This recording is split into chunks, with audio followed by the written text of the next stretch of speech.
I don't know how to describe it other than like a demon type of sound. But it's silhouetted, hulking, every bit of 5.5 feet wide, 13 to 14 foot tall, pitch black. The one thing that ran through my mind when I had this encounter was I don't have a big enough gun. Your host, two-time witness and field researcher for more than 40 years, William Jevning. Welcome to Creek Devil. Hello everyone, welcome to Campfire Talk. This is where we sit around the fire, put our feet up with a cold drink, and let the conversation flow. If you're interested in being part of the campfire, contact me at wjevning@gmail.com. It's wjevning@gmail.com and join us around the fire. Hello everyone, we have quite the group around the fire today. So besides David, myself, Victoria's here, John, Rich in Florida, he's been with us a few times before, and Forrest. I was going to have Forrest go into her recent happenings there, but she's watering the horses at the moment. So, I guess we can do something else until she's ready. Rich, didn't you have something you want to talk about? Oh, wait a minute. Rich is listening for a moment too. He's he's right. also Okay. So what was that, Forrest? I said sorry. Oh, no problem. Sorry, no problem. Yeah, I think Forrest just had her water thaw out. She had to water her horses. It was cold here. It was like, I think 16 degrees here last night, and I don't even try to turn anything on outside in the morning. But when I lived up in the UP, it would get down to 20 below at night, and there'd be times I'd have to get under the house with a hairdryer to thaw out the pipes. Oh, yeah, I remember days like that. Oh, that's awful. Okay, I'm going to stop whining. I'm going to stop whining at 54 here, but it's going to go to 42 tonight. And up in Gainesville, it's going to get to 32, and they say in the Panhandle it's going to be like 19 or something. So, ooh, I didn't hear that. That was thanks for giving me more bad news. Hey, Richard, how cold does it have to get to wipe out those invasive snakes over there? I don't know, but I've been thinking about going to Puerto Rico where it's 80, 83. I've been wanting to do that. I was going to do that in January, but I got sick. So I went and bought these puffer jackets. I look like a puffy Sasquatch with my puffer jackets. They're orange. Put some hair on you and send you out to the Everglades there. Yeah, walk like Bob Hieronymus, right? Yeah. Yeah. Right. He looks exactly like Bigfoot too. That's something, we were. Oh, that reminded me, and I'm just going to say my thing. Have you guys been? Yeah, the only input I wanted to have today was: have you guys been seeing this guy? Oh, I'm trying to remember his name. He's been digitizing the PGI film and getting. Because I'm always interested in the PGI film because I'm looking at biomechanics and all the other things that. Forgot my glasses. I knew I couldn't see, but I got to turn around. But in any event, and it just, and he digitized Patty's face, and it's very interesting to see these eyes and the face of Patty and those. I don't know how good this, digitization, it only as good as the computer algorithms that you have. But I also knew that Bill Munns was doing, he did 3 frames and he was going to be doing the whole PGI film from the 4 different sources that he had. I think he said to me, I talked to him, he said, you need 4 sources or at least 3 sources. I can't remember, 3 or 4 good sources to get, and then use the computer to make it all clean and clear. And when he was on that Finding Bigfoot episode, the second to last or last episode of Finding Bigfoot, when he showed those, and they were remarkable. So those are things I'm fascinated about, because the more clarity we can make that, the more you see muscles rippling, and as I like to say, you see the muscles working together as she takes a step turn. I think the trapezius muscles kind of tense up. It's like do it yourself, humans. You're walking, and all of a sudden somebody goes, hey, and you take like a stutter, it's not a stutter step, but it's kind of a shorter step, preparing to move your body to deal with the fact that your body knows you're going to continue forward, but you're going to be moving your torso back and twisting. And there's a particular step you take. It's kind of a half or a hesitation step. And Patty does that if you look at it in real time. So that's kind of and then and she hears, and her kind of muscles tense up in her ears, not her ears, but so I found that fascinating. Anyway, that's my 2 cents. I'm going to go look for my. I think John can address that. He's in the medical field.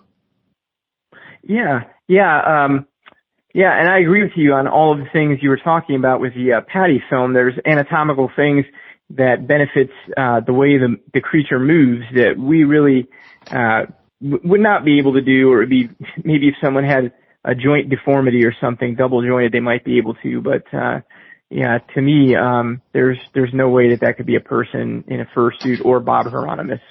Well, over the years, as they have cleaned it up more, I want to say, because you might know, but that at one point they discovered that Patty has an obvious hernia.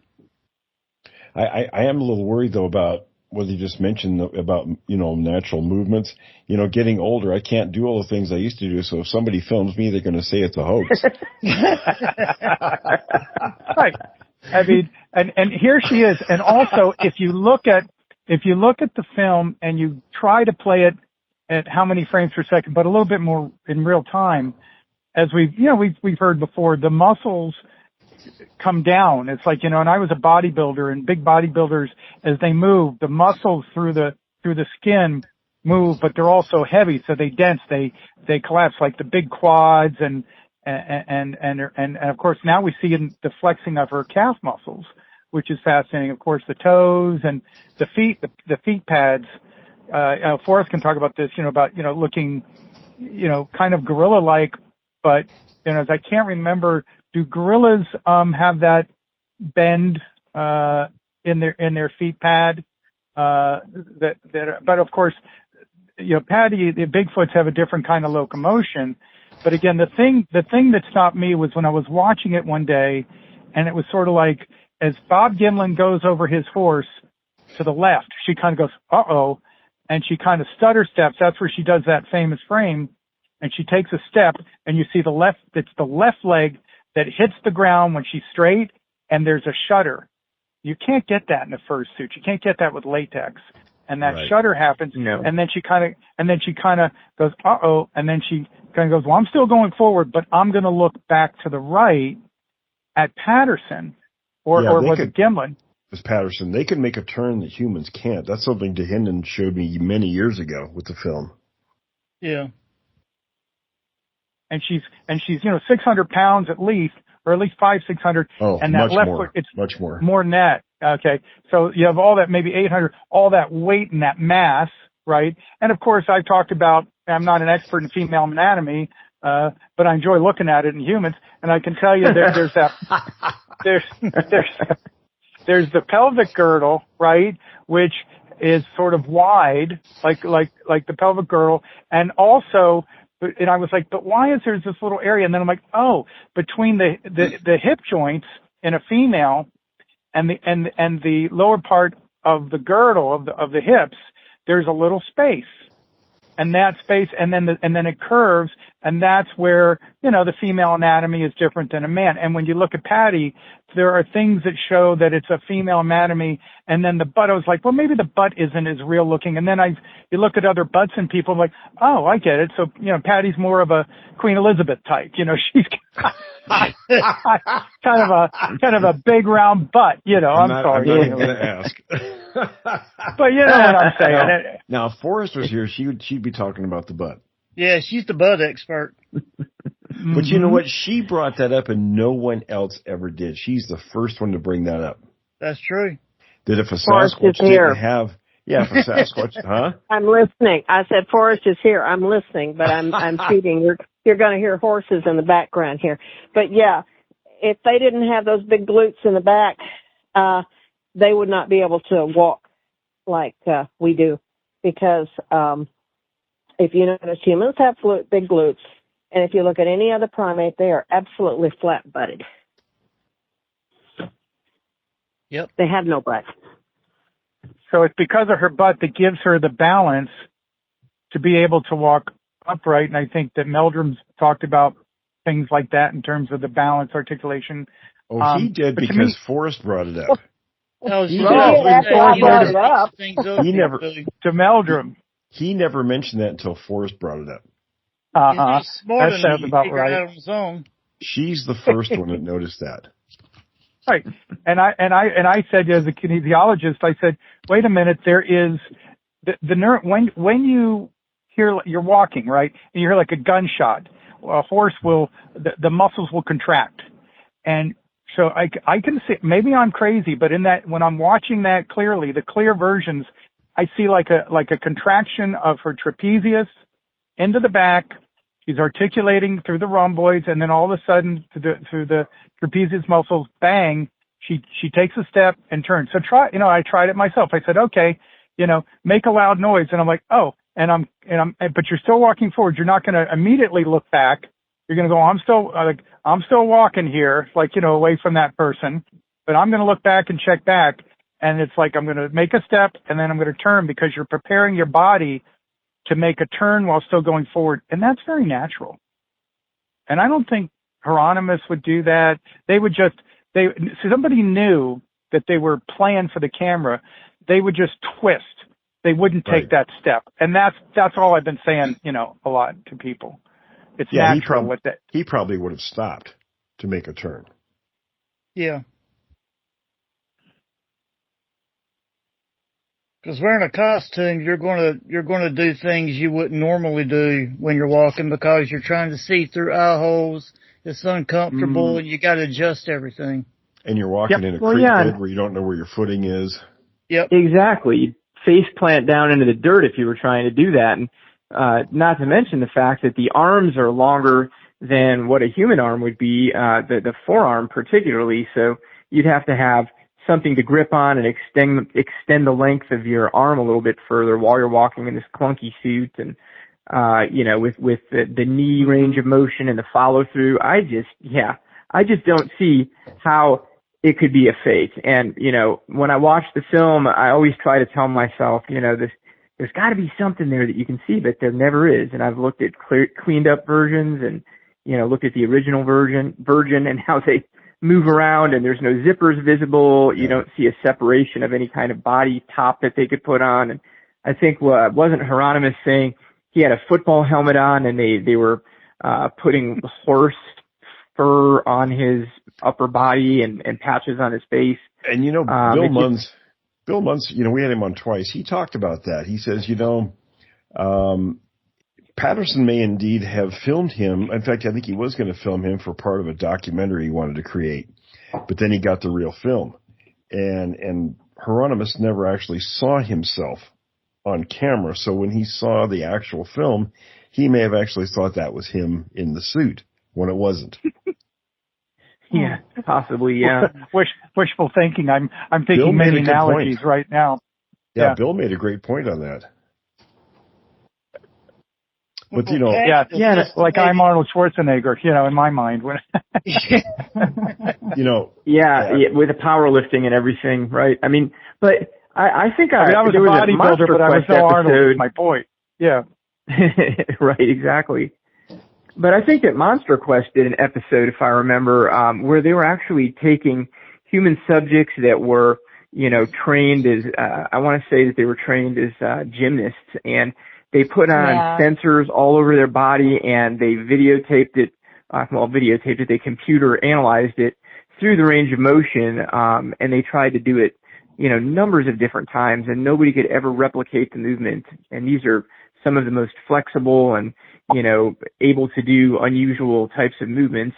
That type of person was what they used. And I want to say it was a gymnast, but, they weren't able to successfully do it. And, how could Bob Hieronymus have done it, at his age, and, he wasn't a very thin, fit, athletic man from what I saw of him, even back in the day. Well, can I interject something here? Yeah, go ahead, Forrest. Okay. I've always long thought that there is a slight difference in the hip area in them, because I see a rotation in the hip and I see something happening in the knee area too. And the only time I've ever seen that straight walk, and I think I've said this before, in humans, the only ones that can imitate that are females on the catwalk. If you ever watch models on the catwalk, they walk just like a cat. That's why it's called a catwalk. Cats walk in their steps in a straight line. And these models do exactly the same thing. But there is no rotation in the hip or you'll see them swinging their hips, but that's just a female thing. But you don't see the rotation in the knee. They actually walk straight-legged. So they're not walking how a Sasquatch would walk at all. Right, and that's with no costume on or all these heavy things that someone would have to place on themselves to be able to do that. So that makes it all the more difficult. So right on, Forrest. And as I said, my little article I wrote years ago, as she's coming down off 163 and she's looking, the head doesn't move forward. It's interesting. There's that rotation, and not only the left circular stuff you're talking about, but the right hip pointer, right? Because girls, their hips are lower. Like you said, she's a female. So she rotates the hip around, kind of like John Wayne would go, ha ha. She brings it around, and then she gets steady, and then her neck snaps forward. And when you look at that kind of real time, I was looking at it the other day, and I was like, oh my goodness, that's so real. Her neck snapping forward. It's down at an angle forward like that. And you can see in these really cleaned up pictures, that's why I'm so bullish on getting the very best we can and the grayscale pictures we see all the time. And now, who's this new guy? I can't remember his name. He was on the other day with MK Davis, and he's been on with Tate. I think Tate Hieronymus. But he talks about, and he's gone and gotten Patty's face with that new software, and he's taken other pictures. And I was like, that's very interesting. You can look into her eyes, and there's this human brown stuff in her eyes. And I'm like, well, that can't be a suit either, because you're looking into kind of reflections in the eyes that are human. I think they were saying that you can't duplicate that with a suit, with like plastic or glass eyeballs. So that's interesting too. And there would be spaces in the suit in the eye. There would definitely be, and especially in the 1960s when they didn't have, the technology that they do today. Yeah, to be honest with you, though, the only thing that's ever really bothered me about the Patterson Gimlin film is the bottoms of the feet and the appearance of a very white or very bright skin color on the bottoms of the feet, and they just, and they're very flat. But you see that light colored gray. When I saw the two Sasquatches up close when I was 16, that was the same color. Yeah. And Forrest, don't you see that on apes to a degree too? Like mountain gorillas? Or orangutans, don't they? Oh, they got pads. They're little gray. I mean, to me, Patty's not white. They're thick pads. They're grayish white. They're gray, yeah. Well, when Patty was walking across the creek, she was also walking across that sandbar, which was white, and you had the sun shining, so that's going to mess with the picture quality as far as the bottom of her feet go. Right. Yeah, and it could just be, like you say, the camera reflecting some sunlight, and it appears lighter because it's at a different angle than the rest of the body. But yeah, the only thing I've ever really thought looked a little bit off was just the bottoms of the feet. But other than that, there's just no way a human being would be able to make those movements. So and it's more than the photographs, because we have all these casts of the tracks as well. I have, I think, 6 of them from that line, and there is no way in hell that's a prosthetic of any kind. No. And they say, like you said, especially for 1967, I mean, the technology just wasn't there. No, the technology of the day that was so amazing was the Planet of the Apes. That was the peak of their technology on what they could do with costumes. Yes. And they didn't have these flexible body suits that you could put on or anything. No, it's like Bill said, the reason they had clothes on the apes in those movies was because the actors had to come in from the back of the suit into the suit. And they couldn't hide the attachments, the hooks, and everything that kept the suit together. Right. Yeah. And I always say, who would think to put breasts on you're trying to make a hoax, and who goes through the trouble of making breasts and trying to make them look, anatomically like they've been, sagging lower than normal? If we're talking about hoaxes, then there's people like, Rick Dyer with Hank that, some of these people are trouble. I mean, I think, David, you and I were talking about this the other day, and it was, from a Blackfoot native that we interviewed for the show. And this guy was ripped off by, what's his name? Tom Biscardi. Oh, God, he's starting to right. Yeah, Biscardi's got at least 3 major hoaxing under his belt. He's the guy that was part of, the Georgia Freezer hoax. Yep. And my brother-in-law and I were in Bluff Creek in 2005 that summer, and Biscardi and his 2 guys were there also. And that was a whole fiasco, that whole thing. Those guys, there's only a few roads that go through that area. And we were up there, we were spending 18 hours a day up in that area. We never once saw another soul up there. But yet he was on the radio constantly claiming that a Bigfoot capture was imminent. And I had to feel sorry for the reporter that paid him, because he kept saying they were going to capture it. They knew where the lair was. And so this reporter paid them. And I don't know how much it was, but he paid him to take him to the lair of the Sasquatch. And from what I understand, they drove him around all day, and they finally took him to a house where there was a couple of gals in bikinis, and that was the lair. and I can only imagine the look on his face when he discovered that he'd been, hosed by these guys.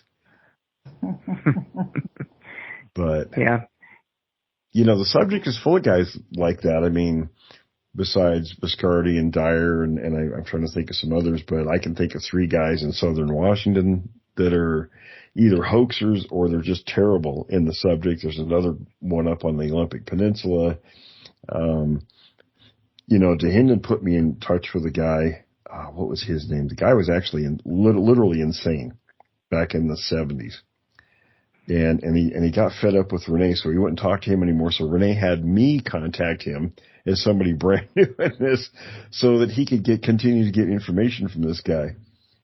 And I used to think, why does he want to talk to this guy? The guy is certifiably nuts. Right? There's plenty of people in this field that I think are certifiably nuts, just based on some of the things that they bring forward as possible explanations for Bigfoot's existence, or where he goes, comes and goes. The whole thing about these magical portals and UFOs coming down and dropping them off. I mean, there's a lot of people in this field that just don't really have a good background, and they don't have good scientific knowledge to be able to critically think about some of these things that they're suggesting. Yeah, I mean, you really have to just kind of dissect whatever it is you're talking about. If you're going to go to the field, and most of them don't go to the field. That's number one. They think they know what they're talking about, but they don't go out there. Their butts are sitting in a chair somewhere behind a desk and a computer, and they're running their lips, but they don't really go out there. Well, when they go out there, they stay on a main road or trail, and then they park and they walk about 50 feet away from the car, and they say they're out in the wilderness. Oh, you see pictures from these groups that go out, and they've got a big setup, usually with canopies and their lawn chairs in a circle, and that's about the extent of their Bigfoot hunting, Yeah. If they'd gone where me and Adam and Dawn went to a couple months ago, they'd have had some issues. Yeah, they wouldn't have made it. Well, that's the thing. It's dangerous even if you don't see Bigfoot. I mean, just being out into the remote, desolate places in the woods and stomping around, that in and of itself is dangerous, not just other predators, but being lost, tripping over some kind of an object, falling down a ravine or a canyon. I mean, there's a lot of dangers out there. Had it not been for Don being familiar with that part of the Navajo reservation, we could have easily gotten lost, because when we get off the main highway going into the Chusca Mountains, for example, it was common. Every day we were 30, 40 miles from the nearest highway or people. So, if the vehicle would have broke down, we'd have an awfully long walk. And And me and Adam are over 60, so it wouldn't have been a very pleasant walk.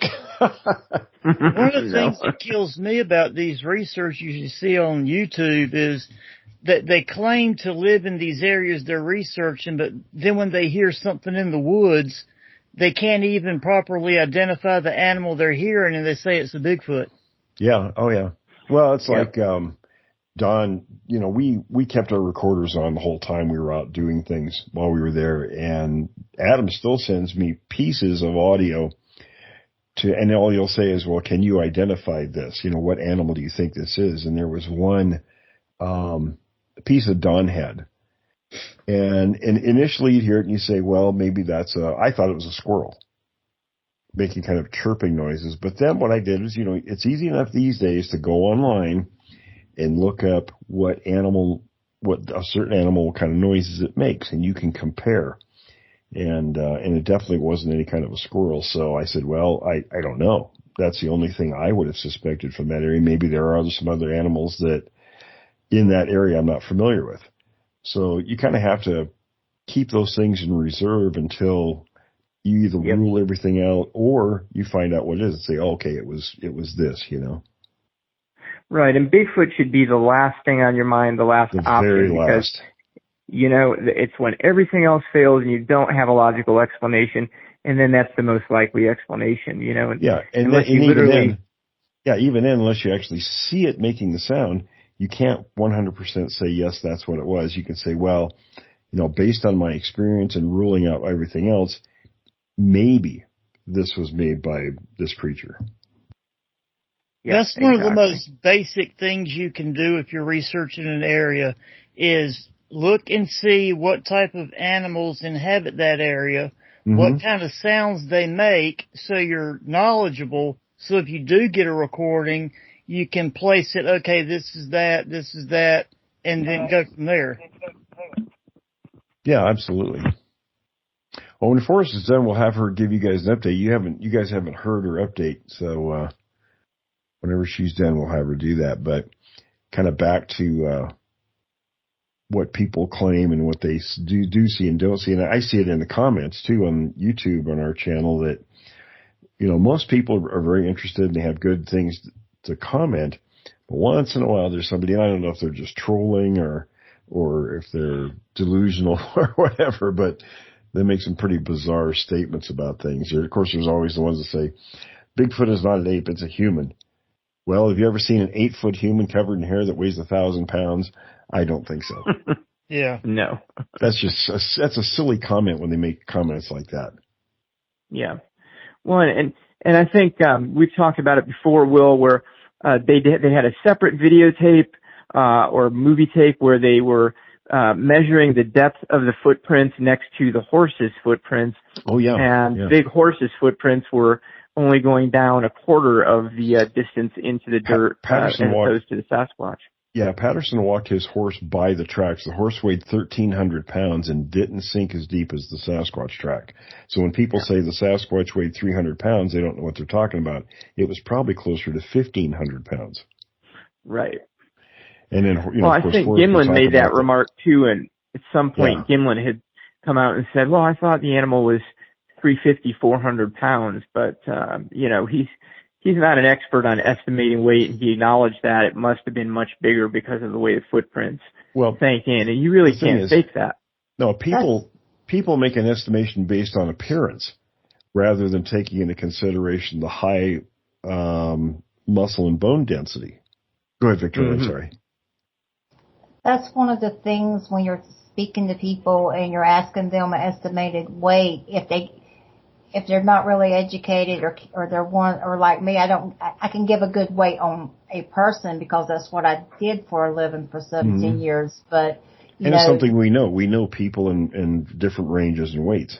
Yeah, but if someone tosses out a weight, just an uneducated guess, it seems like the community gets stuck on that one point, and they'll say, well, back in the day, you said 200 pounds or 300 pounds, and everything else gets lost, and they kind of zero in on that like a pack of dogs, and it's just the weird the things people get caught up on. It's kind of the same with footprints. I'm working on my new book currently, and I was working on a section yesterday talking about, I can't remember what the person, it's about people's questions. So somebody asked me a question about footprints and do they just vanish or whatever. And I said, well, I had to think about that. Obviously they don't, but, the Sasquatches walk, their mechanics, what we were talking about earlier in the conversation about the mechanics being different. And, we had a pretty nice line of tracks come out of Central Texas last year. And the lady who found the tracks, I asked her to go out and film the line of tracks and count the prints, and there were well over 200 tracks. And Alan, our retired Army colonel, he went there for me and did the measurements and counted again also. So, at one point in the video, she says, "Oh, the tracks they just stop here." Well, they didn't just stop there. In that direction of travel, they stopped. But here's this left turn that no person, and I think because we can't make a turn like that, our brain automatically thinks that nothing else can. So to us, it's like, oh, the line tracks just stopped. No, it didn't. It made this bizarre turn and went almost reverse course. But the line of tracks was continuous. And then sometimes, I know I've had friends that are professional hunters and trackers. One, we had a guy on the show a couple of years ago, Dan, he was up in the Yukon, and he worked for a gas and oil exploration company at the time, and they flew him 37 kilometers from the nearest road to where the work site was, and he encountered a Sasquatch up there. And, come to find out, his father worked for the Canadian government. He was their bear expert and a professional tracker, so he taught him how to track. And we talked subsequently about profiles, footprint profiles. And he said, sometimes these tracks of lots of animals seem to just vanish. When they don't, he says, you kind of have to get down to eye level with them and see what the creature was doing. And sometimes the tracks will be just blatant and open soil, and sometimes the tracks are hidden. And if they're being stealthy, and all of us know if you're trying to sneak up on someone, you walk differently than just walking across the floor, right? I mean, your whole angle of your foot and everything's different if you're trying to move quiet and stealthily. Sure. And so it's reasonable to believe the Sasquatch would be doing the same thing. Thus, maybe the footprints aren't as visible at that point. Yeah. But there's also certain things about a track that if you look closely enough at it, you could see if they're breaking off to the left or right, that track could tell you. Yeah. And that's another point too, because like in the line of tracks of the track I mentioned went back to the left really sharply. Maybe the tracks are going in a straight line, then all of a sudden the creature decided to go a different direction. Well, the person following the tracks might just assume the tracks ended there, and they really didn't. They didn't bother doing maybe a circular search of the area to see where the trail picked up. So there's some particulars. I mean, a lot of people get kind of caught up in their own way of thinking about things. I think we all do, of course, but with this subject, you really have to approach it with an open mind. And I don't mean like mind speak and stuff like that and portals, but an open mind in terms of, okay, if I don't understand this, let me expand my view a little bit and see if something else comes up. So no mind speak, no portals, but are triangles and crystals okay? Well, just for you, David. Just for you. Or my favorite is they're actually in the trees. They live in the trees. That's why. See, they can disappear into the trees. So the Bigfoot. Yeah, they go in, they re-energize and everything. That's Ron Moorhead. Ron Moorhead believes that they can go into trees to recharge. Yep. No, that was Dr. Matt Johnson. He says they're in the trees. I think he's in the trees. When you're saying in the trees, you mean I think the trees? Oh, yeah, they go into the trunk of the tree. No, not like living in a hollow tree, but they're actually absorbed inside the entire the chemicals of the trees. That's what. If you read Dr. Matt Johnson's book, that's what he says in the last 20 pages, and I read it. Well, that's him and Ron Moorhead, both of the Sierra Sounds. Yep. So for people who think Moorhead's a great researcher, that's kind of crazy if you ask me. That's a little on the edge of psychotic there. Yeah, because I Yes. sent you that clip of him saying that. Oh, I have a copy of his book, Yeah. Quantum Bigfoot. Oh God, you bought that book, Will? Well, I read that. A friend told me to get it, so I did. I couldn't even get through that book. I read Johnson's book, and then I got Quantum Bigfoot. I was like, no. Yeah. I haven't even opened it. I'm like, oh no, you got to be kidding me. and I mean, here's the thing. I've been trained pretty well in quantum mechanics from my college degrees, and I can tell you that yes, quantum effects are strange and they do happen in the reality, but they happen on the atomic level, not on the macro scale. With well, even a small piece of sand doesn't have quantum effects. It goes back to the thing. Okay, you've got all these species on the planet that have ever existed and still exist.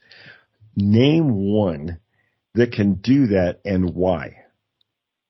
It doesn't make any sense to me at all. People don't want to do the work in this subject to get their butts out there, and it's long, it's hard, and it's arduous, and it's very seldom it pays off. So what they want to do is take a shortcut. Let's come up with some goofy theory because I don't want to do the work to get the explanation. Yeah. Okay, well, next time I say to, when I used to get frustrated with finding Bigfoot, and I would say, look up in the trees, you dumbasses. Look up in the trees. Yeah, but we're not looking into the tree. I don't mean in the tree, in the limbs of the tree. So please don't think that Forrest is out there proposing that. Forrest, update everybody. Nobody here except me and David have heard your latest thing that happened there. Oh, give me. Okay, I'm going to put you on mute for 2 seconds here. I got to turn my water off. Okay. I got to walk in my water well. Hold on. 1001, 1002. Oh, she's trying to postpone. Will, before she gets back, could you tell us about the new book and the movie later? This is Rich. You know me. I'm not going to talk much about the new book because, people like to steal your ideas. Yeah. And so I'm going to wait till it's published, then we'll discuss it. But, of course, we have the first documentary. And the first documentary, we didn't set out to make a documentary. What we did was we had gone to Tom's area in the field in the Three Sisters Wilderness the year before. And then we went there, and Adam did a little bit of filming there. But the second time we went, we spent a longer time. I think we were there 9 days.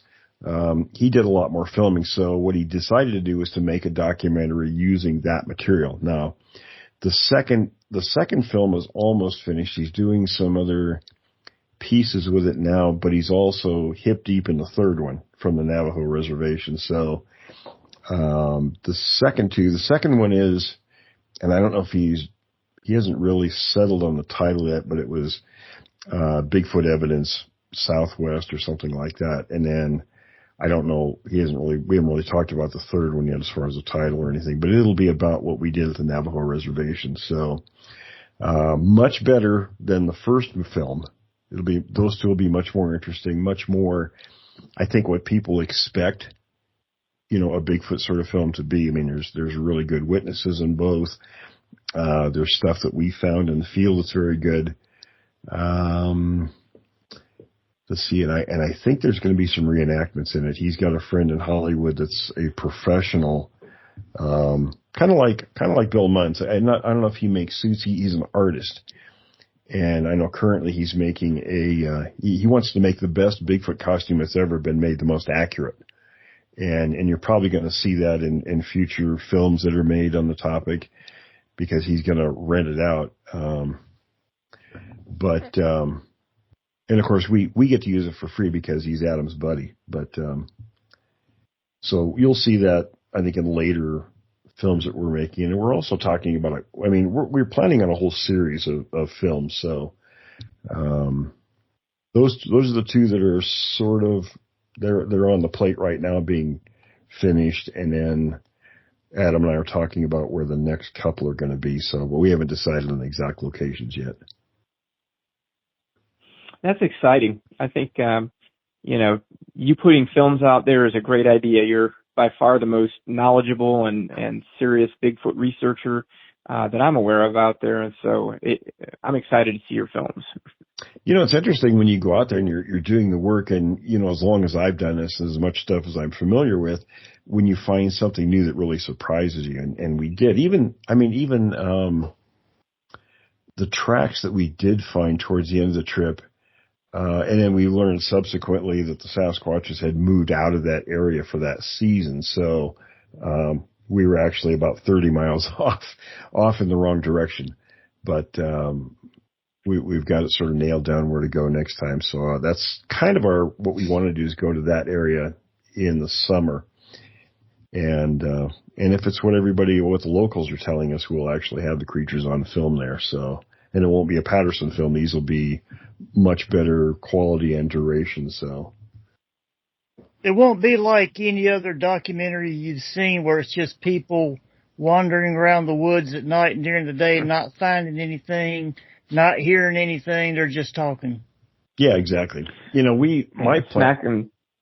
Yeah, what I usually do is, I feel terrible about the team I take the field, because I usually run them to death when we're out there.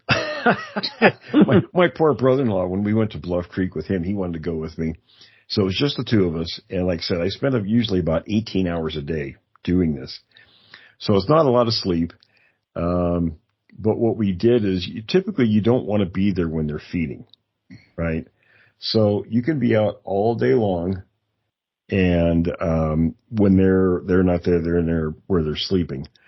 So you can go to the areas where they're feeding during the day and look for evidence. Then what we did was we'd leave, typically, you know, an hour or two before dark, go get dinner, kind of get ourselves set up for the night. Then the nighttime we were going out and basically listening. So we were setting listening posts up and putting equipment out to record. And one night, it was funny, I told you guys this, Don got a text from about 2 hours north on the reservation. So we loaded up in his van and we drove 2 hours away for this screaming that was going on. We get up there, we spent about an hour in the area, didn't hear a single thing. It was just crickets up there. And so we thought, well, shoot, you know, it's 1 o'clock in the morning. Let's go on back to the hotel and we'll relax. And I like to take the team and have them in a hotel because, you know, mental attitude is everything in the field.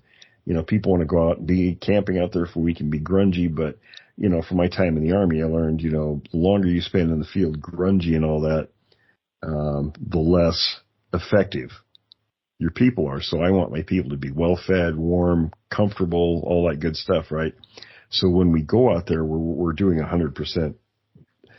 So we came back, and my room was upstairs, and Don and Adam there, or Don actually was upstairs too, but he was down there getting something out of the van, and I get this text from Adam, and all it says was, "Come outside now." So I had already gotten dressed to go to bed. So I threw some clothes on because it was really cold out. I think it was probably in the 20s or 30s at night up there. Yeah. And I go out my door, and I didn't even get to the door of my hotel room, and I hear this ungodly screaming coming through the door. I open the door, and you hear this. The town was just being blasted with these screams from the mesa up above us, just across the road from us. And I said, well, isn't that some stuff? You know, here we spend 2 hours driving up, an hour up there, 2 more hours driving back, so 5 hours invested in some screaming. And here he came to see us right at the hotel screaming. So Adam and Don both recorded a bunch of that, and I didn't bother bringing my stuff up because Adam had all the professional gear. So that'll be in the third film. They made a call to the relatives and told those crazy guys that were tromping around in their territory to stay out. The local Indians told us that, now we knew there was something at the time called the Gallup Screamer, and Gallup was about 30 miles west of us, or east of us, I mean. Mm-hmm. And so, you know, I'm thinking, geez, do we want to drive 30 miles at night? I mean, you know, we're tired. Adam and I are both old guys, right? So you get tired easier after we've been out all day, you know, since first light. And I'm thinking, gosh, do I want to go 30 miles just to maybe or maybe not get some screams? Well, the locals said, oh, well, the creature comes, this particular mesa is a very long one. And they said every couple, 2-3 days, it comes up here and screams at the town. Well, it would have been nice knowing that we would have stayed right there and put the gear out. Hmm. Well, Forrest, I'm back in. update everybody on what happened to you. Well, I guess it was like now. I told y'all last week, so it's probably been more like 4 or 5 weeks ago now. Excuse me. And I was coming in from work, and as usual, my kitty cats hear me coming from usually a quarter of a mile away. As I take the corner, they're like, "Oh, that's a diesel. Let's all meet Mom at the gate." So I pulled in to the gate, and of course they're all sitting there lined up behind the gate waiting for me. And I went over, opened the gate up, unlocked it, and opened the gate up, and pushed the gate open, and was shooing the cats down the hill so I could pull in. And of course, y'all know that I've got that pole light, my booger light down at the barn, and I have 2 booger lights behind my house. And I mean, back of my house is lit up like the 4th of July. So, and y'all know why too. But anyway, that doesn't seem to faze them a whole lot, but somewhat. And obviously it doesn't faze them a whole lot down at the barn either. So anyway, I was going to get back in the truck and pull forward, and I guess it must have been me slamming the door because I saw movement down at the barn. And I thought at first, well, that might be, and I don't know if I told y'all this before, and I might have, I might not have. I have an old mare that I brought in from East Texas. She has cancer, and my vet treated her because I don't trust anybody else but him. And she was down there by the barn, but she's almost Snow White. And she's a paint, but she's almost Snow White. And I thought at first the movement was probably just Mija, but when I looked, I saw somebody standing down there. And I think I related to you that it was just an average size human height. It wasn't real tall or anything. So at first, I didn't even think Bigfoot, to be honest with you. I thought, oh, I've got somebody prowling around down there by the house, more illegals or something. And so I guess the door slamming caused it to turn. And when it turned, it moved from the feet were still facing the same direction she, whatever it was going. But the upper body turned and looked at me. And it was all black. Everything was black. And I think I told you I actually had a friend of mine go down there and stand down there at about the same time of night, which didn't make him feel too comfortable either. But anyway, and I could actually see his face and hands. He had on dark clothing, but I could see his hands and face even from that distance with the light out there. So this thing was all black. And I'm like, I pull forward, and I jumped out of the truck, went back, slammed the gate shut, and I'm like shooing the cats on down the driveway. Get them, we're going to go get put up now. And I drove on down the hill, and it just casually walked across over to the barn. And after I got the cats put up, because I knew I wasn't going to leave them out, because I'll tell you what, they would have followed me down there to the barn, and that was the last thing I needed. So I put them all up in their cat house, and then I got back in the truck, and then I think I told you I drove around that barn. I have no idea where it went to, because it didn't go in the barn, because the doors are chained shut now. You know, after, 2 summers ago that I had that fiasco, I came in and found feed everywhere, and outside, inside, and out in the pasture and everything else. And so I drove around. I never saw anything out there. So I don't know where the heck it went to.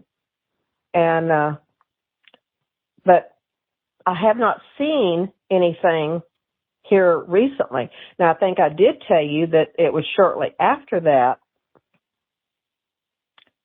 somebody threw something at the trailer and hit it with a rock.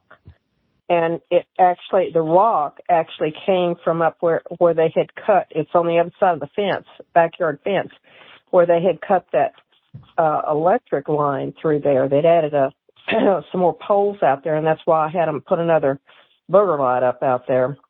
And it's back there where all that brush, and I think Adam may have filmed some of that too.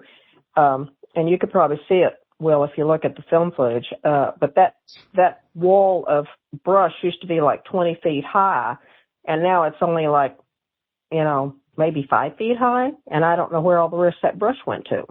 So, that was kind of peculiar. But anyway, that rock came from that area where they had graded all that up, because it had clay on it. And right up there in that particular area, there's orange clay, and it was attached to that limestone rock. And it was sitting right out here next to the house where something had thrown it. It didn't fly by itself over here. So, but, I can't think of anything. I think it seems like there was something else that I had told y'all about, but it gets to where there's so many things that happen, and I guess I keep saying this, I should write them down, shouldn't I? But I don't do it, and I'm bad about that. But one of these days. Forrest, is there any access to get to the roof of that barn down there that they could have climbed up onto the roof? No. Okay. Well, there's an apartment in my barn, and it does have a small yard attached. They could climb up on top of that fence, but it's I don't think it'd be really difficult for them. And like I've said before, I think they probably are akin to most apes and monkeys, and they have fast twitch muscles, and they could probably leap from the top of that fence there up to the top of the barn. But there is such a slope on that roof of that barn that I don't think they'd even want to get up there, to be honest with you. It would serve them no purpose. Right. And frankly, the light on the west side of the barn, I can see everything, the whole roof line, everything up there. Gotcha. Now on the east side, it's dark. And to be honest with you, I never looked up there. Maybe I should have thought about that.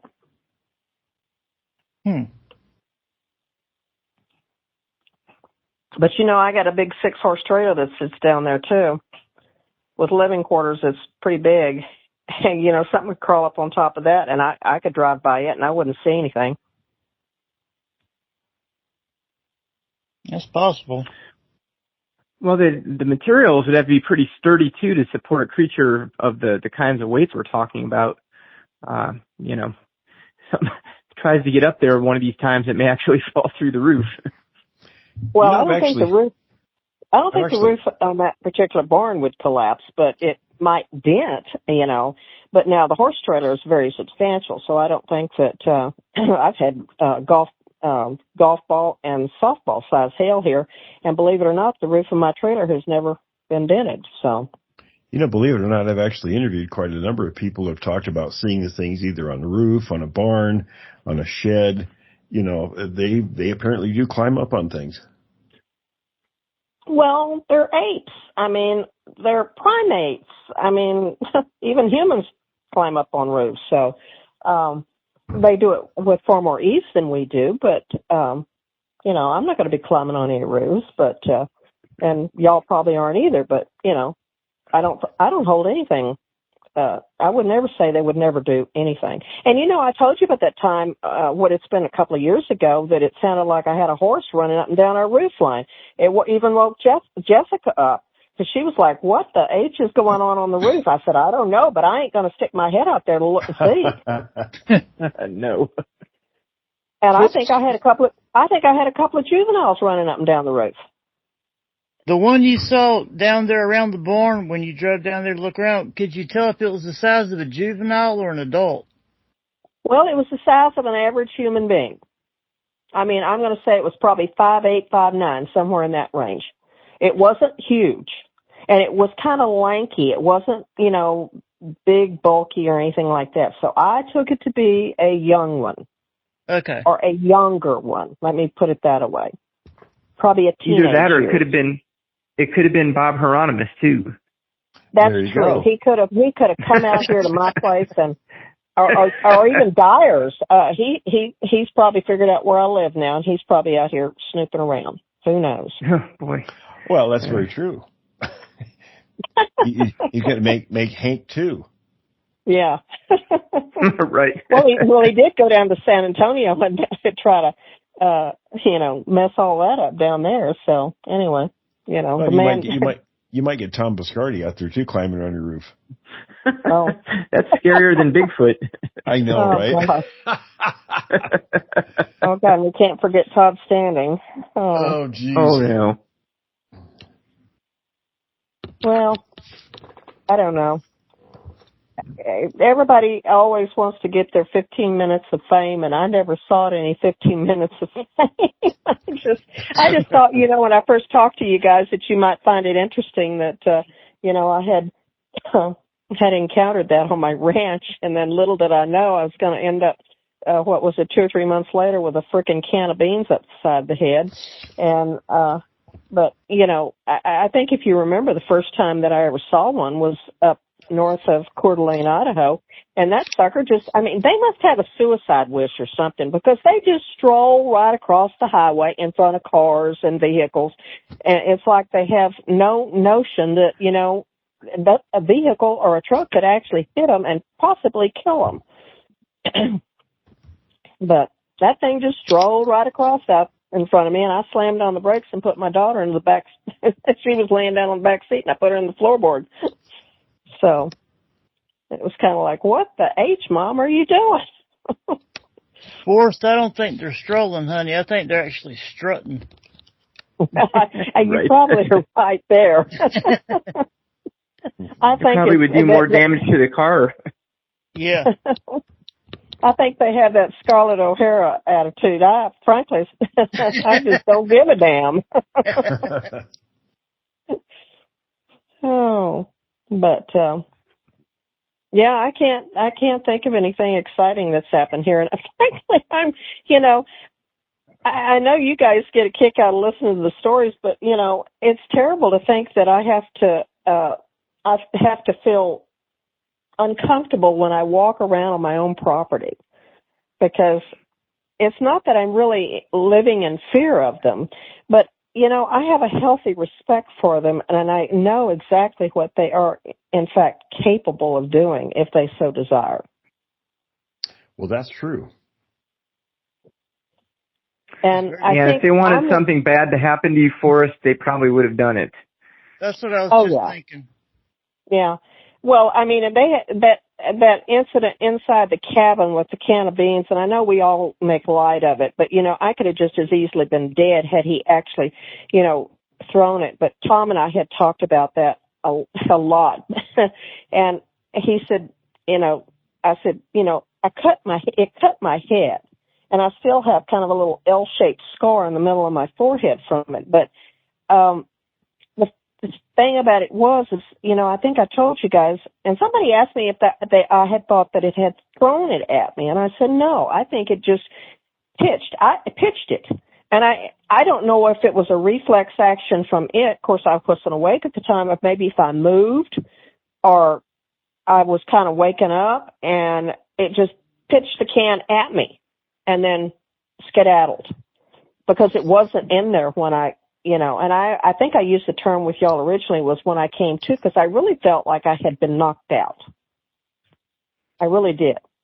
I've always kind of pictured it, finding it in the cabinet and looking at it and discussing, just kind of throwing it over its shoulder and it hit you in the head. Well, that very well may have been what happened. Who knows? The sucker won't come back, so I can ask him what the hell he did do. Return to the scene of the crime. Right. Yeah, the crime. I ain't coming back. You'll call the sheriff on me. Oh. No, the only really, really bizarre stuff was the time with, and I still need to get you those pictures, Dave, was the cover over my well and the water troughs and stuff. Yeah. And and the sheriff, I got two sheriffs out there looking at this, scratching their heads, because I'm thinking that, I've had some pranksters out here, and I'm like thinking, well, why would they take it and haul it all the way over there instead of just, if they were just going to take it off my well, which I don't know why they would have took it off my well anyway, and just throw it aside. You wouldn't haul it 30 or 40 feet and then throw it on top of a bunch of motorcycles. Right. So maybe they're disgusted too that those motorcycles are still sitting out there. I don't know. I saw one of these short stories that they had on Facebook, and they had a Bigfoot riding a motorcycle. Maybe they saw that too. Maybe that's what they want to do. But anyhow. Yeah, that was the most bizarre thing that's ever happened out here. And I mean, it was funny watching those two sheriffs, because the big tall guy kept saying, well, it was a dust devil. And I'm like, at night? I've never seen a dust devil at night. It's a big dust devil. Yeah. And, you'd have to see the framework. I mean, this framework that, was probably, it took three of us to get it off the motorcycles, and we had to take it apart and then move it back over to put on top of the well. It couldn't just, there was no way that even the three of us could lift it up as one piece and move it. So, I mean, it was weird. It really was. I still think they did that, sweetheart, because they were mad you were taking out all that brush they had in. Probably. Well, I think you're probably correct. Yeah. And I have Anita to blame for that. Maybe I should. Yeah, that was her idea. Let's get rid of all that brush. Okay, Anita, you just go right ahead. And she did. Oh. Well, guys, I hate to say it. I got to wrap up here. We're out of time. Victoria had to leave, and David says he has to run too. So, yep. Everybody, thanks for joining us, and stop by around the campfire next time. Thanks for listening to this episode of Creek Devil. If you or anyone you know has had an encounter with these creatures, please contact us at williamjevning@yahoo.com. That's William, Jevning @yahoo.com. All communication is confidential. Join us for another program next week. And until then, keep your eyes open out there.